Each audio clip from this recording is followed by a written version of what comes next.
Olá, seja bem-vindo ao meu estúdio, eu sou Fádia Andoso e esse aqui é o Areia Quilt, que a gente vai fazer juntos aqui nessa nossa aula em vídeo.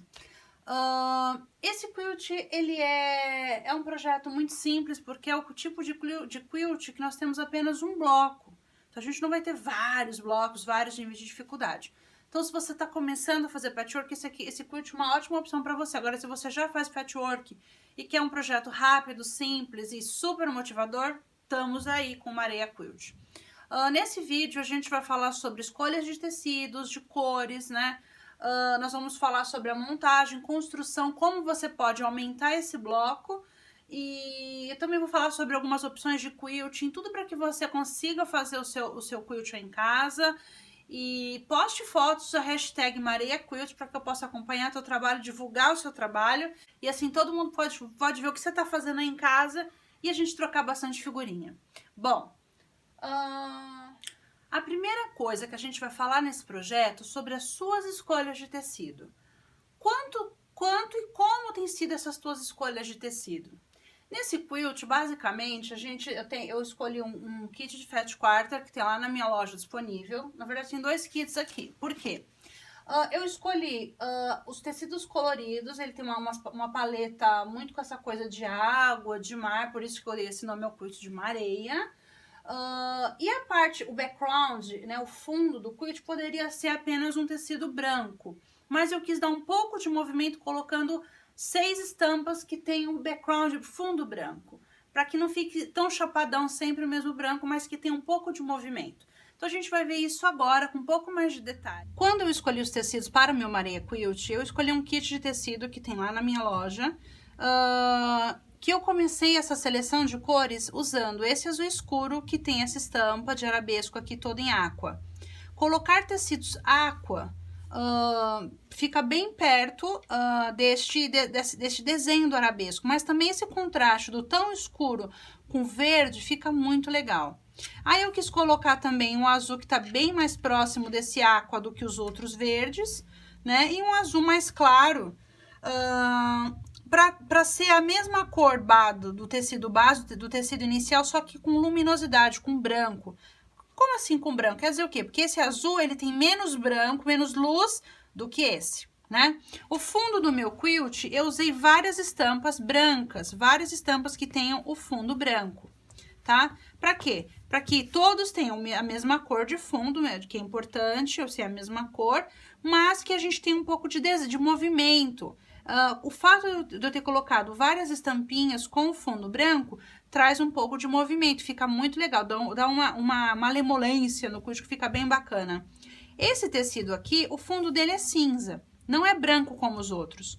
E ele fica destoando? Não. Quando a gente olha o conjunto, a gente percebe que todos os outros tecidos acabam tornando esse tecido aqui branco, tá? Por quê? Por conta dessas nuvenzinhas que tem aqui e o cinza que tem nas outras estampas também acaba criando um conjunto. Então, quando a gente olha, parece ser tudo branco, não que haja um tecido cinza no meio, tá? Então, essa questão toda dos tecidos que você escolhe é muito importante para a composição do seu quilt. Aqui eu trouxe uma outra sugestão, isso aqui são as cores que eu tô trabalhando num outro quilt, mas veja, aqui nessa composição nós temos grupos diferentes, porque nesse quilt aqui, basicamente, ele é um quilt frio. Ele tem duas cores que pertencem ao grupo das cores frias, o azul e o verde, né? O branco, ele não conta, o branco é neutro, né? Então, ele não conta nesse assunto aqui. Já nessa composição, eu tô trabalhando com cores quentes, né? Que são essas cores que nos remetem ao calor, ao fogo, que são cores estimulantes. Por isso que brinquedos de bebê, brinquedos de criança, que tem essa coisa motivacional, essa coisa para estimular a criança, são brinquedos sempre nessas cores aqui. Por exemplo, que redes de fast food têm cores quentes nos seus logos, nas suas embalagens. Para quê? Para que você coma rápido e caia fora para outro vir comer. Então, são cores que nos estimulam. As cores frias são cores que têm essa coisa da água, então, do frio, do gelo. Então, são cores que acalmam, né? São cores que você vê, por exemplo, quando num hospital, que é tudo branquinho e tal, você sempre vê pontos de cor em tons frios, para que essas cores tragam calma ao paciente, tá? E o cinza aqui, ele poderia muito bem ser o meu background em todo o quilt, como foi aqui, no caso dessa composição, foi o branco. Você usar a temperatura das cores pode ser um caminho inicial muito legal para você escolher as cores para o seu Mareia Quilt. Você também pode ter outros critérios, você pode ter uma estampa que você goste muito e pegar as cores que tem nessa estampa. Você pode também fazer, por exemplo, um trabalho todo monocromático. Eu poderia trabalhar só com verde. Só com verde, ó. Ao invés de ter azul, trabalhar só verde, né? Ou eu poderia trabalhar só azul também no meu quilt. Isso é o que a gente chama de trabalho monocromático, é uma cor só, mas com intensidades da cor, cores mais intensas e menos intensas, tá? Essa também é uma ótima sugestão para você escolher cor. Agora, uma coisa que é interessante é que você sempre faça essa brincadeira, de talvez isso aqui é muito confortável trabalhar dessa maneira. Agora, se você trabalha com colocando um pouco de cor quente, um pouco de cor fria, cores mais claras, cores mais fortes dentro de tudo isso, isso dá um movimento, uma coisa muito interessante, fica bem bacana. Você pode dar uma olhada no meu Instagram, porque eu gosto muito de usar cor, ver um pouco das minhas escolhas de cor e pensar também nas coisas que você gosta, porque é muito importante que a gente acaba vendo tanta coisa na internet, no Pinterest, de cores, de combinações, mas é importante que nas nossas combinações tenha a gente, que as pessoas batam o olho e vejam a nossa personalidade, vejam o nosso gosto, o que a gente gosta, né? E também quando você for fazer um presente, uma peça comercial, algo para os outros, que você também pense no cliente, na pessoa final. Em geral, o cliente, ele precisa desse direcionamento cromático, ele precisa que você mostre opções de cores para ele. Então, não mostre somente opções tão óbvias, mostre coisas também que são muito diferentes do que ele está acostumado a ver, acostumado a usar, mas que sempre respeite a sua personalidade. Escolha seus tecidos, tenha o plano de corte em mãos do seu PDF que você recebeu. Vamos cortar os seus tecidos e começar a montagem dos blocos do nosso Mareia Quilt. É bem simples. Esses quadrados aqui, que são os quadrados com cor, a gente não vai aplicar nenhuma técnica neles. Nós vamos aplicar técnica nos quadrados que você escolheu com a cor de background. Então, como você vai fazer? Os quadradinhos menores, nós vamos encaixá-los na parte superior direita dos quadrados brancos aqui. No caso do meu, eu tô trabalhando com branco. Então, na ponta superior direita, você vai colocar os quadradinhos que a gente chama no gráfico de C, tá? E esses quadradinhos, eles já estão riscados na diagonal. Então, o sentido é esse daqui, ó, do risco, tá? Você vai colocar assim. A mesma coisa o outro. E aqui que nós vamos fazer? Nós vamos passar uma costura na linha que você traçou a lápis, na linha que você fez de uma ponta a outra na diagonal nos seus quadradinhos C. Vamos lá.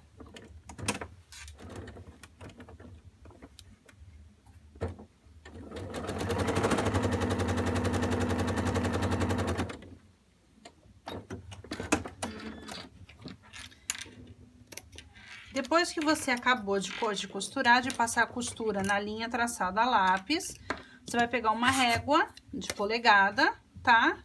Porque a gente tá trabalhando tudo com polegada, você já viu lá no projeto, no PDF. Você vai encaixar a marcação de 1/4 da tua régua em cima da linha que você acabou de costurar. E aí, você vai passar o cortador assim, tirando, dispensando essas pontinhas, esses triângulos aqui. Vai fazer as duas coisas dos dois lados. Feito isso, nós vamos aqui no ferro de passar, tombar ou abrir a costura, como você preferir. Então, esse aqui é o resultado que você vai ter. Então, como é a montagem do bloco? Você vai ter um quadrado já com esse cantinho aqui, assim. E o outro aqui, ponta com ponta. E aqui você vai encaixar os outros quadrados que não tiveram trabalho nenhum. Então, assim, a gente vai fazer esse desenho aqui. Então, agora você vai juntar o branco com esse cantinho ao vermelho. E a mesma coisa aqui embaixo. A gente vai fazer direito com direito. E vamos colocar o alfinete aqui para prender. Vamos lá. Nem precisa alfinete aqui, tá, gente? Olha, só pontinha com pontinha e costurar.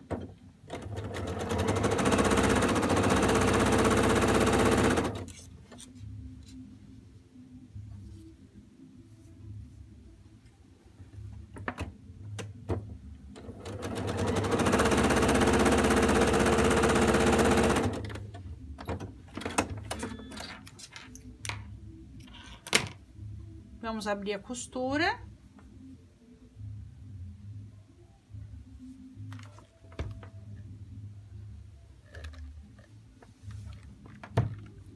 Costura aberta.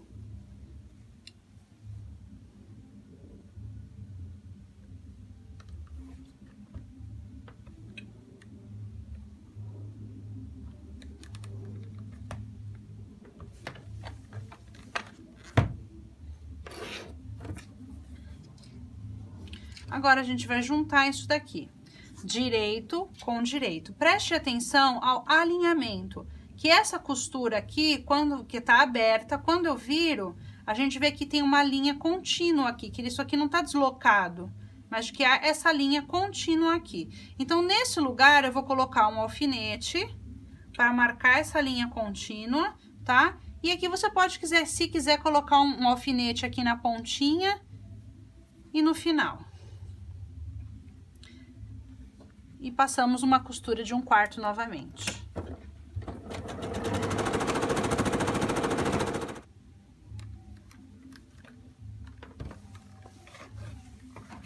E o nosso bloco está pronto. O tamanho dele aqui na minha base, 9,5, ele é um quadradinho de 9,5, tá?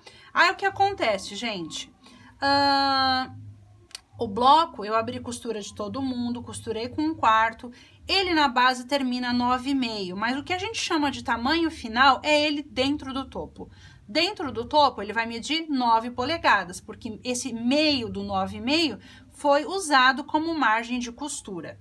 Se eu sei que o meu bloco mede 9 polegadas dentro do topo, né, ele já costurado, é a partir disso que eu vou calcular quantos blocos eu preciso para cobrir certas áreas.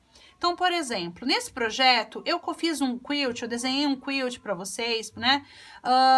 Um quilt para berço. Um quilt para berço, no geral, ele mede 45 por 60 polegadas.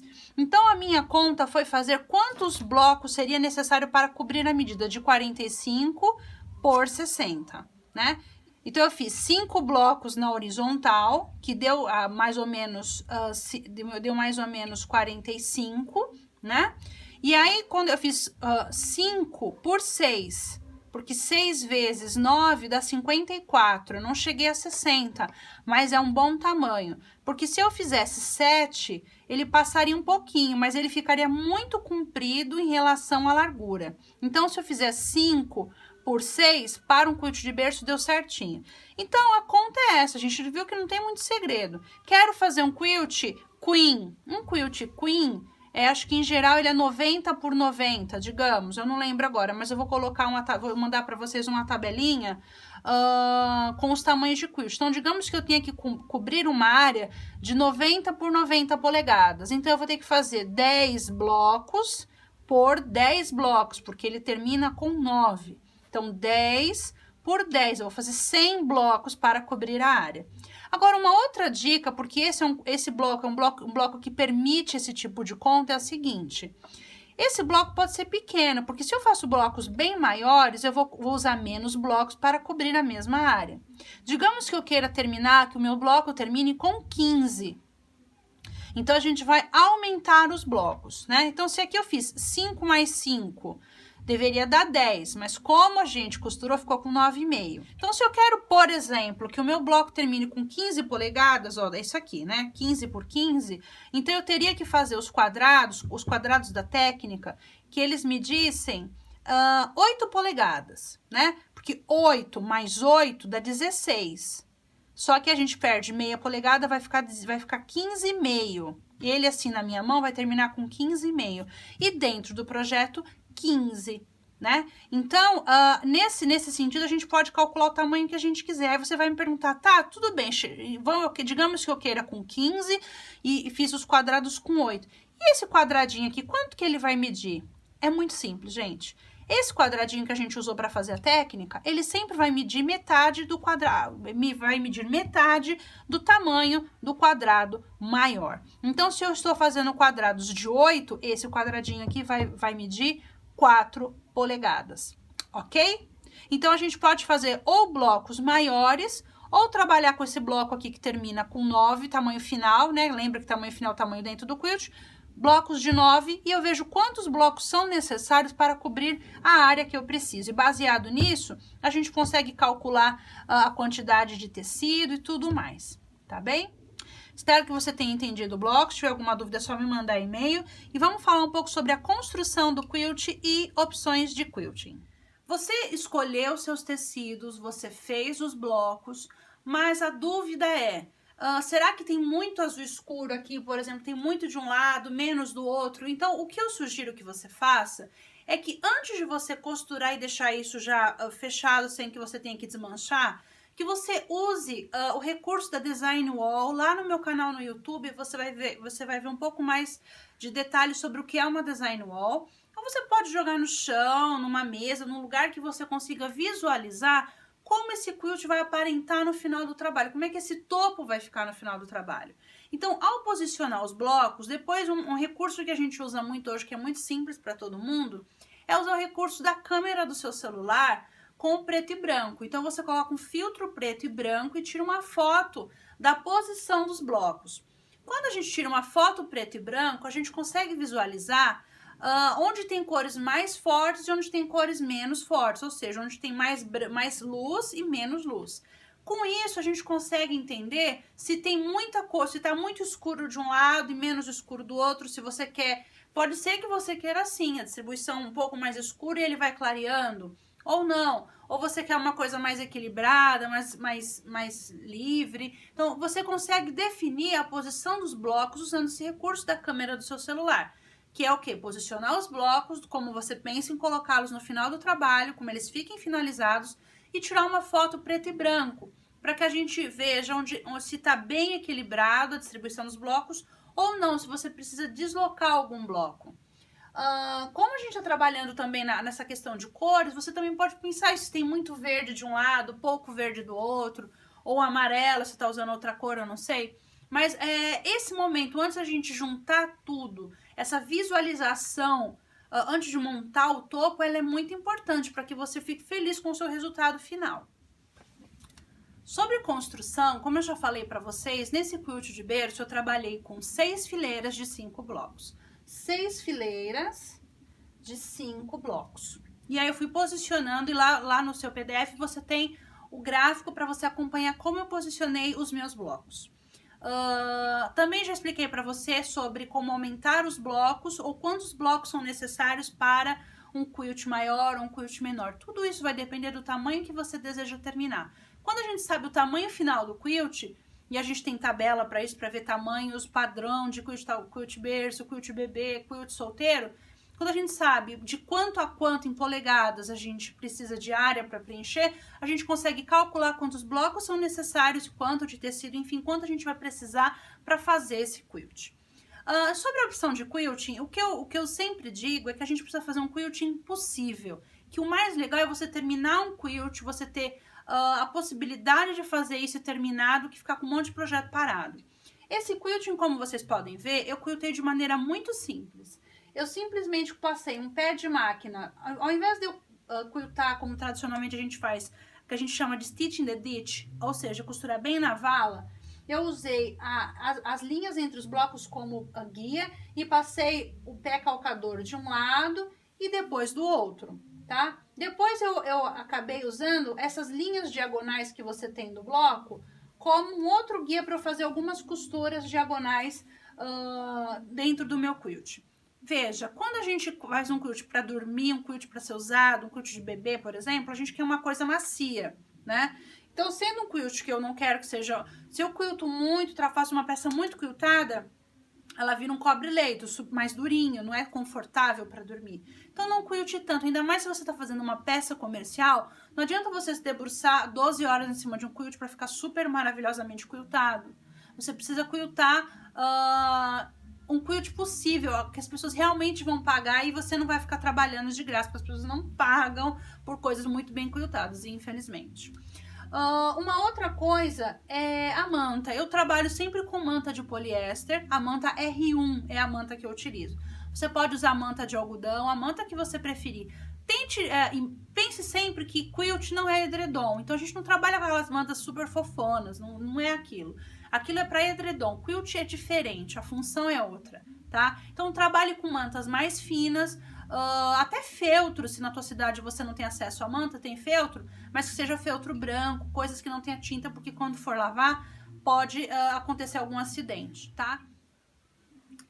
Mais do que esperar que você tenha gostado do quilt, do projeto, enfim, eu vou ficar muito mais feliz se você fizer o quilt. E se você fizer esse quilt, mostre para mim, use as redes sociais, Instagram, por exemplo, marcando a sua foto com o meu ID, que é @fagiandoso, e usando a hashtag MareiaQuilt, tudo junto. Para quê? Para que eu possa ver e divulgar o seu trabalho e ver o que esse projeto que eu fiz assim, num período muito bacana da minha vida, em que eu tô mudando uma série de coisas, porque agora eu tenho um bebê, mais um bebê, e agora é um tempo que eu preciso me dedicar a ele, estar com ele, e desenhar projetos sempre foi um grande sonho da minha vida, poder desenhar projetos, dar aula e atingir muito mais pessoas com o meu trabalho, estimulando as pessoas a fazer quilt. E hoje a minha possibilidade de trabalho, eu não consigo me deslocar muito, ir para muitos lugares, estar muito tempo fora de casa. O que eu consigo hoje é estar com ele no meu colo, costurando com ele no meu colo, cortando o tecido com ele no meu colo, desenhando os projetos no computador no meu colo. Hoje é o que dá para fazer e, no fundo, é o que eu sempre quis, desenhar projetos. E esse bebê que eu tive agora me coloca nessa situação de que o que eu posso fazer agora é isso. E o que eu estou fazendo agora é o que eu sempre sonhei. Então, eu estou muito feliz. Esse é o meu primeiro projeto dessa linha de trabalho. Então, você que comprou esse projeto, eu te agradeço profundamente, porque você está dando um super apoio para minha família, para o meu trabalho, para minha realidade, e está me ajudando a realizar um sonho muito grande, que é poder viver de patchwork, estimular as pessoas a fazer esse artesanato, essa arte que é tão bonita, tão agradável e que a gente descansa. Eu sempre falo para as minhas alunas que frequentam o meu estúdio que patchwork é o meu jardim secreto. É o lugar onde eu trabalho com isso todo dia, mas é o lugar onde eu descanso, onde eu posso ser eu mesma, e eu me sinto muito feliz e muito realizada. E poder realizar isso com os meus filhos, crescendo ao meu redor, é algo de maravilhoso. Então eu te agradeço muito por você estar me apoiando nesse momento do meu trabalho, nesse momento da minha vida, e compartilha comigo o que você está fazendo, o teu trabalho, se você tem dificuldade, me manda um e-mail. Às vezes eu demoro para responder porque é muita mensagem e o tempo é curtinho, mas eu sempre procuro responder com todo amor e com toda atenção. Muito obrigado, espero você numa outra aula, quem sabe, e divirta-se quiltando. Beijo, tchau, tchau.